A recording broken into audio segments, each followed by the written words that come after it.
Cuando pensamos en la predicación de Jesús, ¿qué es lo primero que se le viene a usted en la mente? A ver, ¿alguien se anima a decir una sola palabra, nada más? Usted está pensando ahora mismo en la predicación de Jesús. ¿Qué es lo primero que se le viene a la mente? Vida eterna, ¿qué más? Salud, muy bien, ¿qué más? Salvación, oh, qué bien, muy bien. ¿Alguien más se anima? Amor, qué bueno. ¿Alguien más? ¿No? Ok. Vida eterna, salvación, salud, vida, amor. Y sí, Jesús predicó acerca de estas cosas. Pero cuando nosotros leemos los 4 evangelios, Mateo, Marcos, Lucas y Juan, nos vamos a encontrar con algo sorprendente y totalmente diferente. Sí, Jesús predicó acerca del amor, acerca de la salvación, acerca de la salud, acerca de la vida eterna. Pero hay un mensaje específico que Jesús predicaba, y ese mensaje es el reino de Dios.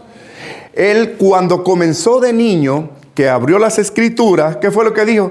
El reino de Dios se ha acercado. Aquí esta palabra se acaba de cumplir cuando leyó la profecía de Isaías. ¿Se acuerdan? Ya desde niño él predicaba, era acerca del reino. Durante su vida adulta predicaba sobre el reino. El reino lo ilustraba a través de parábolas. Incluso después de su muerte, según Hechos capítulo 1, versículo 3, dice que pasó durante 40 días a sus discípulos predicándoles acerca de ¿qué? Del reino. Así que el reino tiene que ser algo importante. El reino, para muchos, el reino puede ser quizás la iglesia. Para otros nos aseguran que es el cielo. ¿Qué más? Otros pueden decir que el reino es algo futuro, ¿verdad? Pero Jesús dijo, el reino de Dios se ha acercado. Y él predicaba acerca del reino y predicaba acerca del reino y predicaba acerca del reino. ¿Qué es entonces el reino? ¿Qué es el reino de Dios? Tiene que ser muy importante para que Jesús dedicara tanto tiempo de su ministerio al reino de Dios. Y nosotros hoy estamos enfrente de la predicación más importante de Jesús. El reino de Dios.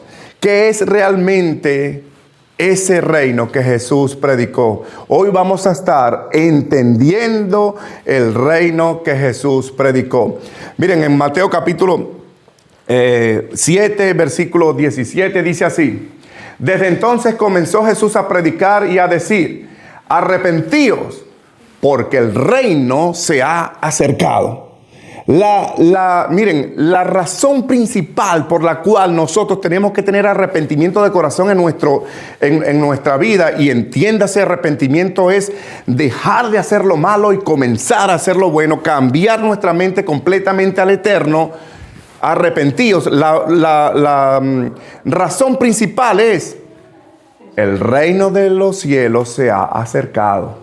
Ya está.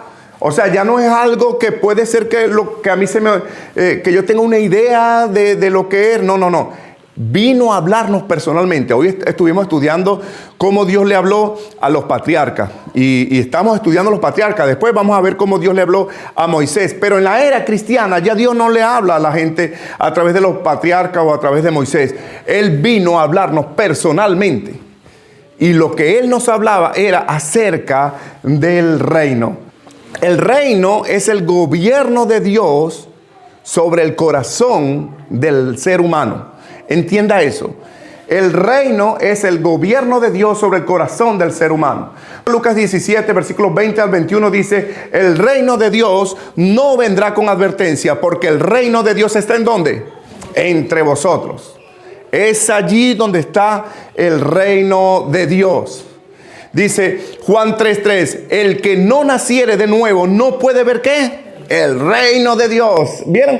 Jesús estaba predicando acerca del reino de Dios. Eso es lo que es el reino de Dios en nosotros. El gobernante de nosotros. Los judíos estaban esperando un reino muy diferente a lo que Jesús estaba predicando, porque ellos estaban esperando un reino político, un hombre que se sentara por allá en un trono, que tumbara allí a Roma, que lo tumbara del gobierno y se pusiera ese gobierno ahí a mandar y a salvarles a ellos de la esclavitud.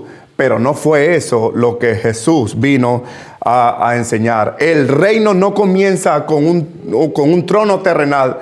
El reino comienza con un trono espiritual. Comienza con tu corazón. Es allí donde comienza el reino. Ese es el gobierno de Dios sobre el corazón del ser humano. El reino entonces no se hereda por religión. El reino no se recibe por tradición. El reino no se obtiene por cultura. El reino está entre vosotros. El reino se entra, al reino de Dios se entra cuando se cambia el corazón. Por eso Él dice: arrepentíos, porque el reino se ha acercado. Eso es lo que significa cambiar nosotros, nuestro corazón, para que Dios sea el que reine en nosotros. Hace 2 domingos estudiamos aquí acerca de qué implica que Jesús es nuestro rey. Y un rey, si no tiene un reino, no es un rey. Eso es lo que implica. Implica que el gobierno de Dios, el reino de Dios está sobre tu corazón. Y si está sobre tu corazón, es Dios quien gobierna tus pensamientos. Es Dios quien gobierna tus decisiones. Es Dios quien gobierna tu propia vida. Pero si el gobierno eres tú mismo, Dios está en segundo plano. Estuvimos estudiando hoy acerca de Esaú y de Jacob. ¿Vieron la diferencia? ¿Pueden ver la diferencia ahora? El reino de Dios estaba en Jacob, pero no estaba en Esaú. ¿Se vieron la diferencia? Cómo Esaú menospreció su primogenitura. Esa fue la diferencia. Y nosotros hoy podemos tener el gobierno de Dios en nuestros corazones. Esto es el reino de Dios reinando dentro de ti. Ese es el reino. Además, el reino de Dios transforma completamente la vida. Allá en Mateo capítulo 13, versículo 44 dice: el reino de los cielos es semejante a un tesoro escondido en un campo. Cuando usted lea esta historia, se va a dar cuenta que estas personas vendieron todo para poder encontrar ese reino. Es como cuando usted, imagínese que usted le dicen dónde está un tesoro, y usted va y se lanza al mar y empieza a lanzarse al mar y bucea por aquí, bucea por allá, hasta que usted encuentra ese tesoro preciado. Cuando el reino entra en una persona, eso es lo que hace. Todo lo cambia, todo lo soporta. Es paciente, su vida va a cambiar por completo. Jesús lo explicó con esa parábola, Una persona que vende todo. ¿Y por qué lo vende todo? Porque entendió lo preciado que es el reino. Cambia sus prioridades, reorganiza su vida. ¿Por qué? Porque entendió que Cristo es el dueño de su vida. Es un hombre que vive en lugar de orgullosos, vive humilde, se convierte en humilde. En lugar de pecador, se vuelve arrepentido del pecado. No es que va a ser perfecto, pero es un hombre que vive arrepintiéndose cada día. La evidencia de que hoy te arrepentiste es que sigues arrepintiéndote todos los días. La evidencia de que hoy tienes fe es que sigues confiando en aquel al que depositaste tu vida en aquel momento cuando te bautizaste. El egoísta se vuelve generoso y el perdido encuentra dirección. Esa es la transformación completa.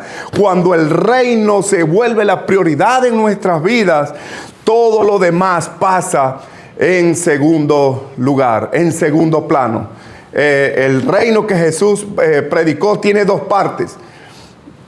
La parte que se obedece y la parte que se ignora.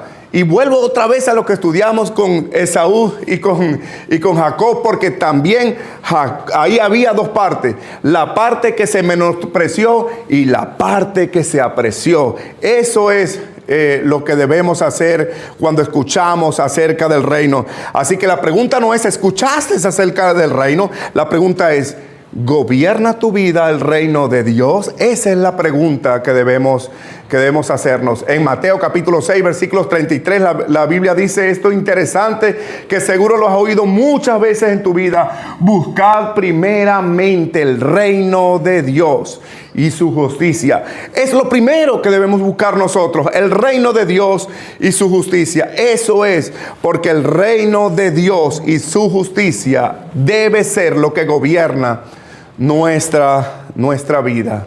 Qué importante es saber aquello o entender aquella predicación del Señor Jesús, porque muchos hoy día saben versículos, conocen de versículos, muchos hoy día hasta se lo aprenden de memoria, muchos asisten a iglesias y muchos hablan acerca de Dios. Pero Jesús dijo en Mateo capítulo 7 algo, y el versículo 21 algo interesante: no todo el que me dice Señor, Señor entrará en el reino de los cielos, sino que el que hace la voluntad de mi Padre que está en los cielos. Él no solamente te dio el reino de los cielos, te dio también la llave para entrar. Y esa llave es la voluntad de su Padre que está en los cielos. Por eso Jacob no entró.